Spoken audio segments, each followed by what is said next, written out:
অল্প বয়সে বিধবা হয়েছি আমি। আমারও তো ইচ্ছে করে স্বামী সন্তানকে নিয়ে সুখে থাকার জন্য, স্বামীর সোহাগ ভালোবাসা পাওয়ার জন্য। আমার কপালে কি সেটা নেই, স্বামীর ভালোবাসা? দর্শক আসসালামু আলাইকুম, জীবনের গল্পে আপনাদের স্বাগতম জানাচ্ছি। ক্যামেরার সামনে দাঁড়িয়ে রয়েছে একজন বোন, ওনার জীবনের গল্প শুনবো। আসসালামু আলাইকুম আপু। ওয়ালাইকুম আসসালাম ওয়া রাহমাতুল্লাহি ওয়া বারাকাতুহু। আসসালামু ওয়ালাইকুম আলাইকুম ওয়া আসসালাম। রাহমাতুল্লাহি ওয়া বারাকাতুহু। কেমন আছেন আপু? আলহামদুলিল্লাহ, যেমন দোয়া করেছেন। আপু আপনার নাম কি? আমার নাম সূচনা ইসলাম। সূচনা, দেশের বাড়ি কোথায়? ফরিদপুর। ফরিদপুর। পরিবারে কি কি আছে সূচনা? মা আছে আর 3 বোন আছে। মা 3 বোন না? হ্যাঁ। বাবার কি হয়েছে? হার্ট স্ট্রোক করে মারা গেছে। কতদিন আগে? প্রায় আজকে 5-6 বছর হবে আর কি। 5-6 বছর আগে। আপনার বয়স কত সূচনা? 26 বছর। আপনার বয়স 26 বছর জি। না? আপনার কি বিয়ে হয়েছিল? জি। কতদিন সংসার করেছেন? ভাইয়া, সংসার কি জিনিস আমি সেটা জানি না, কারণ তার সাথে আমার ফোনে বিয়ে হয়েছে। এর জন্য এটা কি সংসার বলে নাকি আমি জানি না। আপনার ফোনে বিয়ে হয়েছিল? জি। ফোনে বিয়ে করে ওনাকে মানে কখনো আপনি রান্না করে খাওয়ানো হয় নাই, মুখে তুলে খাওয়ানো হয় নাই, এক বিছানা ঘুমানো হয় না, এমন কিছু? জি, কিছুই হয়নি তার সাথে আমার। শুধু নামে বিয়ে? ফোনে কথা বলছি, শুধু নামে বিয়ে? ফোনে বিয়ে হয়েছে। নামে বিয়ে হয়েছিল। জি। আচ্ছা, স্বামীকে কি আপনি ছেড়ে দিয়েছেন? না না, তিনি মারা গেছে। আল্লাহ তাকে বেহেশত নসিব করুক, উনি মারা গিয়েছেন।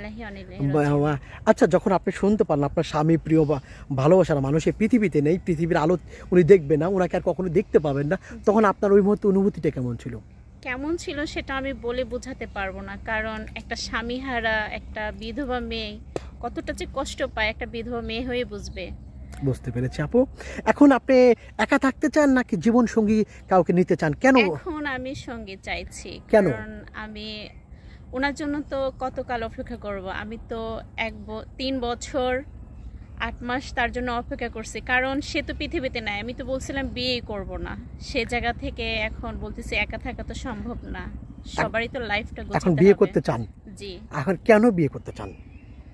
স্বামীর সোহাগ ভালোবাসা আদর স্নেহ সেটা আমি পাইনি যত আমি ফোনে বিয়ে করেছি, এর জন্য সেটা বুঝতে পারি না। এটা তো সব মেয়েদেরই প্রয়োজন। আবার শেষ বয়সের জন্য রান্না করে খাওয়াতে পারি, সে আমাকে যত্ন করতে পারে, শেষ বয়সের একটা গাছ হয়ে ছায়া দিবে, সেটাই তো মানুষের চাই, প্রয়োজন, তাই না? বুঝতে পেরেছি। দিন শেষে একজন মানুষের সাথে কথা বলাটা প্রয়োজন। দিন শেষে সারাদিন পর একজন প্রিয় মানুষের সাথে কথা বলবো, এই কথা বলার মানুষের খুব প্রয়োজন, তাই না আপু? বুঝতে পারছি। সূচনা আপু আপনার সাথে যোগাযোগ করবে কিভাবে? আপনাদের মাধ্যম থেকে। আমাদের মাধ্যমে? অফিসের মাধ্যমে যদি আমার সাথে কেউ কথা বলতে চান, অফিসে যাকে যেই বলেন যে আমার জীবন সঙ্গী হতে চান, আমি ভালো একটা মানুষ পাওয়ার আশায় আমি এখানে আসছি। আচ্ছা, কয়জন মানুষকে আপনার সাথে যোগাযোগ করে দেব? আমাকে একজন মানুষই দিবেন, ভালো, আপনারা ভালো মন্দটা বুঝেন, পারফেক্টলি জানেন, নামাজ কালাম পড়ে এমন একজন মানুষ দেব, যে আমাকে ভালো জ্ঞান দিবে, যে বলবে তুমি নামাজ না পড়লে আমি তোমার সাথে কথা বলবো না। দারুণ কথা বলেছেন সূচনা আপু, বুঝতে পেরেছি। সূচনা আপু আমাদের সাথে যোগাযোগ করবে, তাই না? প্রিয় দর্শক, একটি নাম্বার দেখা যাচ্ছে এই স্ক্রিনে, এই নাম্বারটি আমাদের ইউটিউব চ্যানেল কর্তৃপক্ষের। এই নাম্বার ইমো আছে, হোয়াটসঅ্যাপ আছে। ইমোতে বা হোয়াটসঅ্যাপে সূচনা আপুর একটা স্ক্রিনশট মেরে পাঠিয়ে দিবেন, আমরা যোগাযোগ করব। সূচনা আপু, সূচনা আপু নামাজ কালাম পড়েন আপনি? জি, নামাজ কালাম পড়েন। আলহামদুলিল্লাহ। প্রিয় মানুষকে কি বলে ডাকবেন? ওগো শুনছো? ওগো শুনছো। দারুণ লাগছে আপনাকে। স্বামী জান। স্বামী জান, স্বামী জান বলে। আপু ভালো থাকবেন। আসসালামু আলাইকুম। ওকে, ওয়ালাইকুম আসসালাম ওয়া রাহমাতুল্লাহি ওয়া বারাকাতুহু। আল্লাহ হাফেজ। ভালো থাকবেন। আল্লাহ হাফেজ।